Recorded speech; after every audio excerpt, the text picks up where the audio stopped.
Ultimately, I want them to be their academic best. I want them to succeed. I want them to move on to the next level, whether that's their sophomore year or college. I want them to move on and be their best self.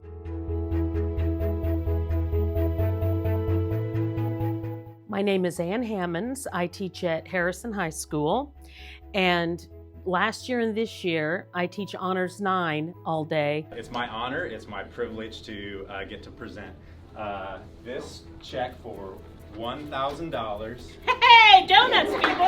Oh, that's a lot of donuts. Excellent. So, congratulations. Thank you. Earlier in my career, I taught Basic 9 and Basic 10. And I'd had no experience with special ed students, IEPs, 504s. I had no idea what any of that was. But I had some very good friends I made right away who helped me through that process and taught me how to teach that, how to record that, how to grade that, how to work with that. And that was very successful for me. And even though I don't teach basic or co-taught special ed classes now, there are plenty of children in honors who also have challenges. I mean, my goal is to get you through it, not to stall you, not to say, well, I don't think that'll work, or, well, are you going to email that on time? I mean, my goal is to say, look at you taking care of yourself, look at you self-advocating, look at you figuring it out on your own, instead of just showing up and saying, I have terrible handwriting, what are you going to do? And then also becoming a community. I tell them on the first day or two in honors, I say, look around. I said, these are your people. You're going to be in honors English, bio, chemistry, physics.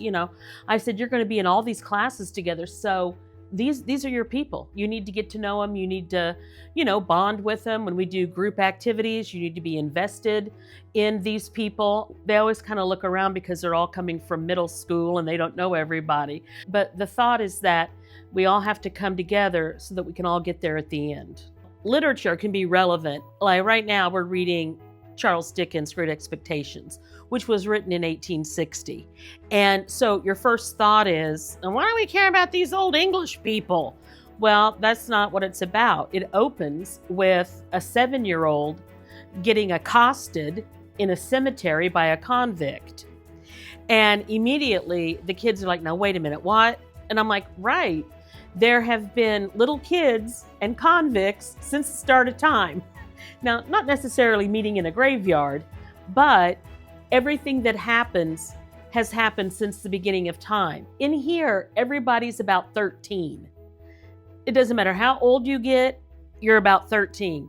Things hurt your feelings, you fall in love, out of love, you get your heart broken, you're sad, you're down, there's a death, there's a loss of some sort.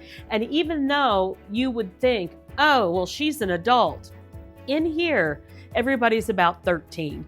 And I said, so starting way back with the caveman and into millennia, people will have these same feelings and emotions. They're just wearing different clothes. It doesn't matter what era we're in. Everybody has the same feelings and emotions. I want everyone to feel welcome at school. I want everyone to know that I'm available, that my room's open. And yeah, I want to read and write and learn vocabulary and, increase our knowledge of the world and, our emotional makeup. But also, I think there are so many people, not just kids, but people in the world who don't feel welcomed or don't feel accepted. And after the first period they have with me, the first class they have with me, I know they're overwhelmed. But day 2 and 3 and 4, they find out that nobody in that building cares more for them than I do. And that I'm going to take care of whatever they need.